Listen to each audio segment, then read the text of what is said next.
Today we will hear from Black Americans responding to the constant disrespect from many immigrants. Check it out. They didn't even talk to a Somali person. Have you ever said hi to a Somali person?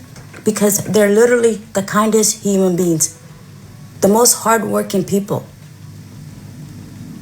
You don't know shit about Somali people, but you're here judging, being jealous because they own businesses, they're successful, and they barely speak English, some of us. They get education, they get educated, they change their life. They're not sitting home looking at us. Change your life, do something about it. Jealousy is a disease. Ugh. Seriously, not all African Americans, some of African Americans, I had a conversation with so many African American people and it's always fucking jealousy. How can they come from Africa, Somalia, and how can they own businesses? Yes, every people, every race, every religion, there's bad apples in it. There's bad people in it. Nobody's perfect. But there are so many good people. Okay? Stop being fucking judgmental. Stop putting all of us in one category. Nobody's the same. Do you see these 5 fingers?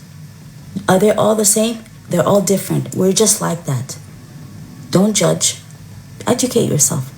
Go outside and say hi to a Somali person. Go say hi to a Muslim person. Learn about our deen. Because we are about kindness. And we're not judgmental. We are very welcoming, by the way. And we'll give you some berries, some bananas, some rice, some mango juice. You would love it. Let me tell y'all something, family. We can't trust nobody, okay? Black Americans, please understand all we got is each other, okay? We thought the Africans was our brothers. They are not. They have come over here and shown that they are not, okay? We cannot be friends with anybody. I'm telling y'all. We need to stick together as much as possible. We need to practice group economics. And we truly need to get on code. Okay? I know people are like all over the place. Like this Democrat Republican shit, whatever the fuck you call it. This Democrat Republican shit got us fucked up. Okay? It really does. And these people are hanging our children on college campuses. Okay? With broken bones, and then telling us we did it ourselves. Like, do y'all know how much of a fucking insult that is? Do you understand what I'm saying? Like, we have been insulted so much from other people, from other groups. Okay? I'm completely done with fucking Africans. Y'all motherfuckers are dead to me. I don't give a damn. Okay? And I'm there. Oh, excuse me. I got that stuttering from my daddy. And I'm there. I mean, I feel the same way with white folks. Okay? I feel the same way about them. And I'm telling y'all, family, we got to link up and we got to organize. Okay? Because if y'all sitting up here waiting on these goddamn Democrats to do something for you, you just dead. You dead at this point waiting on them. I mean, look at do y'all hear any outcry from them about what has been happening?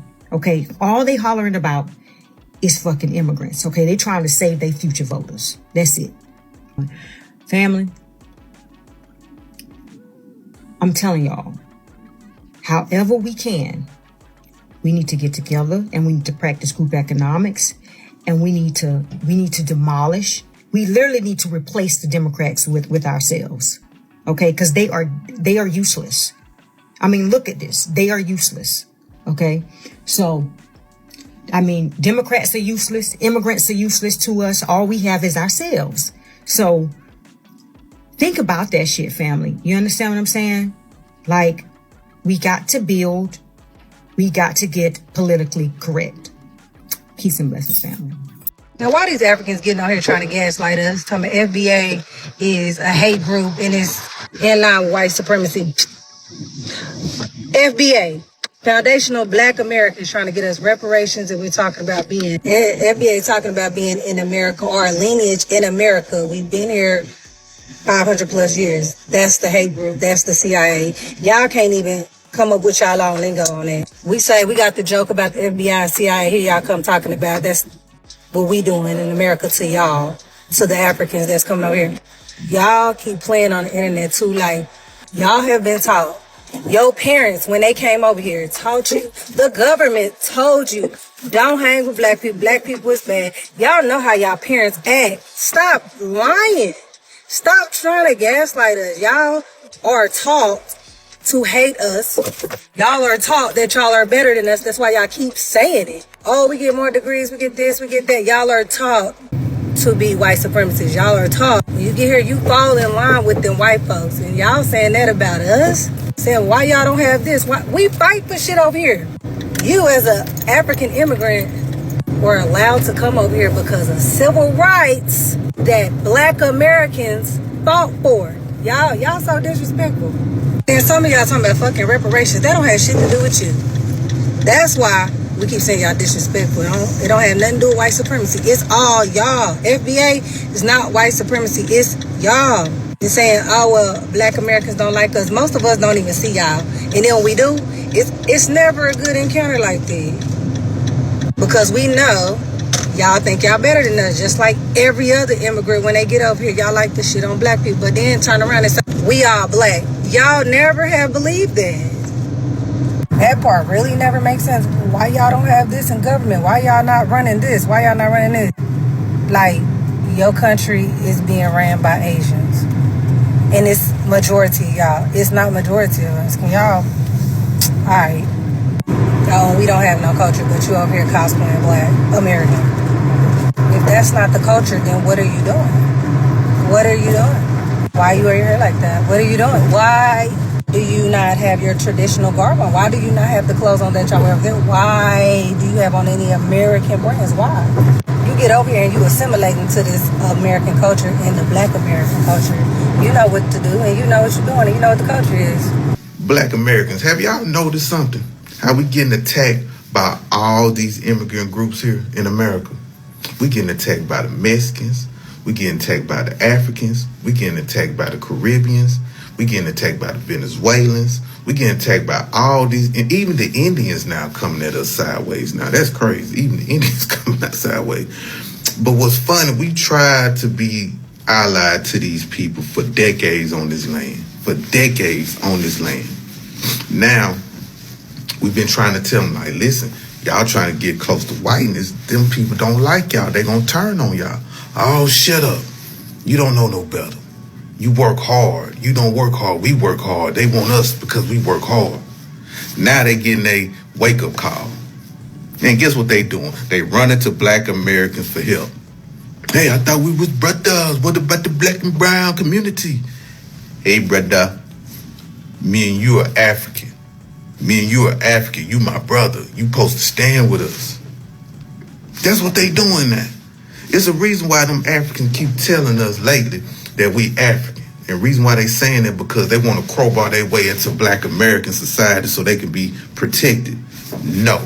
At the beginning, y'all say we ain't African. Y'all say we ain't have no culture. Y'all say all these disparaging things. Now Trump getting some act right. Trump sending y'all back. Even the Haitians was very disrespectful to us on this airway. But it's just mighty strange how disrespectful y'all have been to. Y'all disrespected our culture. Y'all disrespected our icons. Y'all disrespected our ancestors. Y'all disrespected our music. Y'all did all these things to us. And now y'all want us to help. My thing is, why y'all don't talk to the YT people? Those the ones that are deporting y'all. Those the ones that want y'all out of here. Why y'all not fighting towards them? Why y'all not focusing y'all attention on them? It's crazy because we've been telling y'all about these people and y'all do not want to fight back. Y'all don't want to fight back. Y'all want to mess with us. Nah, we ain't doing that. We're going to see how y'all can stand on y'all own 10 toes. That's for all those groups. The way It's laughable the way they get online and just say these things with their full chest, and they're dead serious. This needs to be studied. This type of psychological weird fantasy land they live in, it must be studied.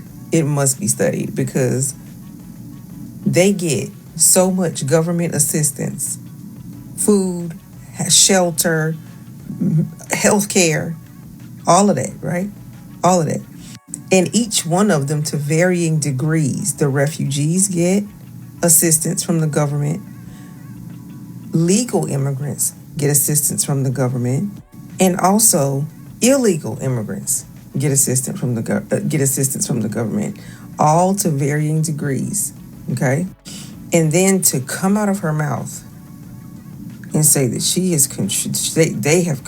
Somalis have contributed more to this country, as if what? No. Do you know how much the United States gave you when you got here? Because, baby, Black Americans, do you really want to talk about it? Because just like your comment says, government assistance, you talking about the Freedmen's Bureau that lasted, for about 10 years max or less? I'm somewhere around there in that ballpark, right? We were freaking on our own.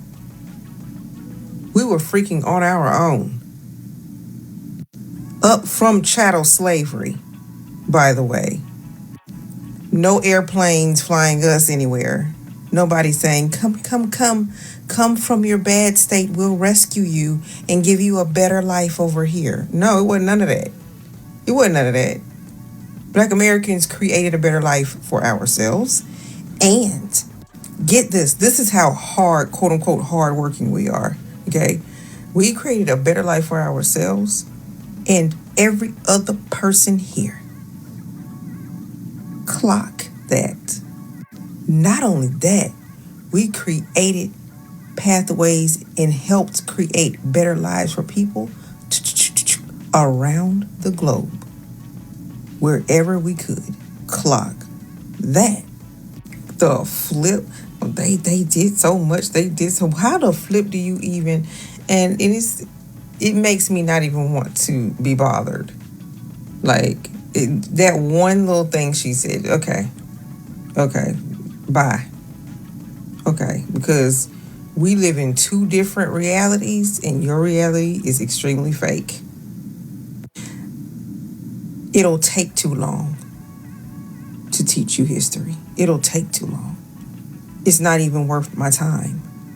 Go live. You know what I'm saying? Like, I simply cannot. I don't want to hear it anymore. It's gone too far. I don't know who has convinced many of these immigrants. It's not all immigrants. Many immigrants have their heads on straight and they know they're getting assistance. They know that they are getting assistance from the United States government and they are well aware of it, that they didn't come up from their bootstraps all alone, okay? But then you have too many immigrants that believe Black American dollars didn't get them on their feet. Too many Black American dollars didn't get you on your feet. We don't pay taxes. White Americans don't pay taxes. The indigenous don't pay taxes. All the Americans actually here don't pay taxes, and y'all have the gall to come over, and say, we did this on our own. And then talk the most trash.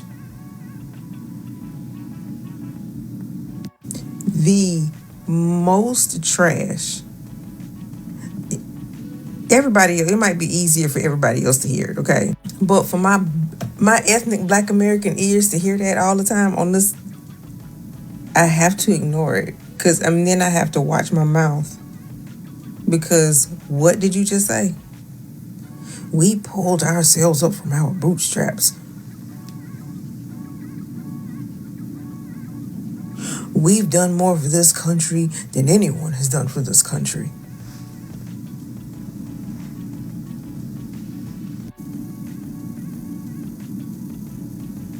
I just gotta take a deep breath. That's all. I just gotta take a deep breath. The 1965 Immigration and Nationality Act is often celebrated as a civil rights victory, but for foundational Black Americans, it has quietly become one of the most damaging policies in modern U.S. history. While it ended racially explicit immigration quotas, it also reshaped the racial and economic landscape in ways that directly undermined Black Americans whose families endured slavery, Jim Crow, segregation, and state-sanctioned exclusion for centuries. This law did not correct historical injustice for Black Americans. Instead, it redirected the benefits of civil rights struggles to non-European immigrants who did not suffer that unique lineage-based oppression. Before 1965, Black Americans were fighting for basic survival and full citizenship inside a country built on our labor. After 1965, the federal government opened the doors to millions of immigrants from Africa, the Caribbean, Latin America, and Asia, many of whom arrived with access to opportunities, visas, and institutional support that Black Americans were never given after emancipation. No land, no reparations, no wealth transfer, no immigration carve-outs, and no lineage-based protections were provided to the descendants of United States slavery. Instead, new populations were brought in to compete for jobs, housing, political representation, and social resources, all while Black Americans were still recovering from generations of legally enforced poverty. This has fueled an ongoing conflict between foundational Black Americans and African and Caribbean immigrants. Many of these immigrants arrive in the United States with little to no understanding of Black American history beyond distorted narratives learned through white supremacist framing, Hollywood stereotypes, mainstream media, and anti-Black propaganda. They are often taught to see Black Americans as lazy, violent, or culturally deficient, despite the fact that Black Americans built the cultural, economic, and political foundation that made their immigration possible in the first place. Instead of learning directly from Black American communities, many immigrants adopt narratives that align with white supremacy, because proximity to whiteness is often rewarded in America. This has led to open disrespect toward foundational Black Americans, mocking our culture, dismissing our political demands, questioning our legitimacy, and even positioning themselves as better Blacks to gain favor in corporate, academic, and political spaces. This behavior has created deep resentment because it mirrors the same divide and conquer tactics that have always been used against Black Americans. For decades, many non-European immigrants willingly participated in systems that marginalized Black Americans. They accepted diversity slots meant to address Black exclusion, benefited from affirmative action without acknowledging who it was created for, and often aligned politically with white institutions that suppressed Black American demands for reparations, lineage-based policies, and economic justice. When Black Americans raised concerns, we were told to be quiet, to share, or to accept a false idea of global Blackness that erased our specific history. Now the political climate has shifted. Immigration is being weaponized. Racism is no longer hidden behind polite language. Deportations, harassment, surveillance, and scapegoating are increasing, and many of the same immigrants who once distanced themselves from Black Americans are now experiencing the reality of white supremacy firsthand. Suddenly, the illusion of safety through assimilation is cracking. And now, some of these groups are asking Black Americans for help, solidarity, and advocacy. But Black Americans are resting. This rest is not apathy. It is the result of exhaustion from centuries of carrying everyone else's fight while our own justice was postponed indefinitely. Black Americans are no longer rushing to save groups that dismissed us, disrespected us, or actively worked against our political interests. There is a growing insistence on boundaries, clarity, and accountability. Solidarity without respect is no longer acceptable. What is often missing from this conversation is the understanding that foundational Black Americans are pro-justice for our lineage. We are demanding recognition as a distinct ethnic group with a unique historical claim. The refusal to acknowledge this distinction is at the core of the conflict. Until immigrants learn the true history of Black America, from slavery to Reconstruction, to Jim Crow, to redlining, to mass incarceration, there will continue to be friction. Tell me what you think about this topic. Hope you find the information in this video informative. Feel free to like, subscribe, share, comment. Thanks for watching.